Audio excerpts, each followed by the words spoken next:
Hi, hello. Today we can discuss about Bardoli ఉద్యమం. ఈ బార్దోలి ఉద్యమం 1928లో జరిగింది. 1928లో గుజరాత్లో బార్దోలి అనే ప్రాంతంలో జరిగింది. అసలు ఈ ఉద్యమానికి సంబంధించిన ఎలా జరిగింది ఏంటి అనే దాని గురించి ఇప్పుడు డిస్కస్ చేద్దాం. గుజరాత్లో బార్దోలి అనే ప్రాంతంలో బ్రిటిష్ వాళ్ళు ఏం చేశారంటే పన్నుని అప్పటి వరకు ఉన్న కొంత పన్నుని 22% పెంచారు. కానీ గుజరాత్లో ఆ సమయంలో ఏం జరిగిందంటే సరిగ్గా పంటలు పండలేదు. దానికి తోడు వీళ్ళు 22% మీరు పన్ను కట్టాలి, ట్యాక్స్ కట్టాలి అని రూల్ పాస్ చేశారు. కానీ గుజరాత్ రైతులు ఆ మనీని కట్టడానికి వాళ్ళ దగ్గర నిజం చెప్పాలంటే సరైన పంటలు పండగ డబ్బులు కట్టడానికి వారి దగ్గర సరైన మనీ లేదు. దీంతో బార్దోలి అంటే గుజరాత్ బార్దోలిలోని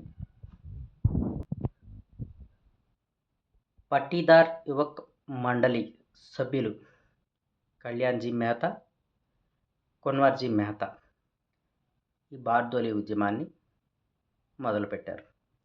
ఇలా మొదలుపెట్టిన తర్వాత మన సర్దార్ వల్లభాయ్ పటేల్ దీనికి నాయకత్వం వహించారు. దీనికి నాయకత్వం వహించి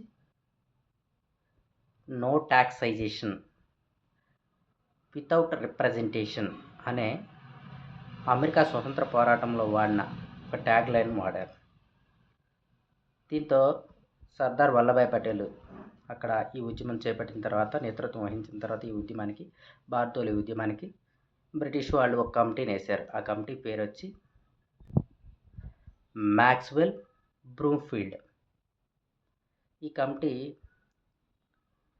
అక్కడ చూసి పరిస్థితులని గమనించి రిపోర్ట్ ఇచ్చింది, మనం 22% పన్ను వేయటం కరెక్ట్ కాదు అని. దీంతో మన సర్దార్ వల్లభాయ్ పటేల్ నాయకత్వం వహించిన బార్దోలి సత్యాగ్రహం విజయవంతమైంది. 1928 బార్దోలి సత్యాగ్రహం.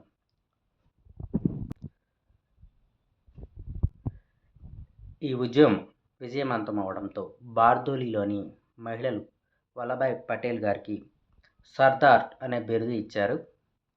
సర్దార్ అనే బిరుదును గాంధీ గారు కూడా వల్లభాయ్ పటేల్ గారికి ఇచ్చారు అని అంటారు. సర్దార్ వల్లభాయ్ పటేల్ని లెనిన్ ఆఫ్ బార్దోలి అని కూడా అని అంటారు. సర్దార్ వల్లభాయ్ పటేల్కి ఐరన్ మ్యాన్ ఆఫ్ ఇండియా అనే బిరుదు కూడా ఉంది. Thank you so much.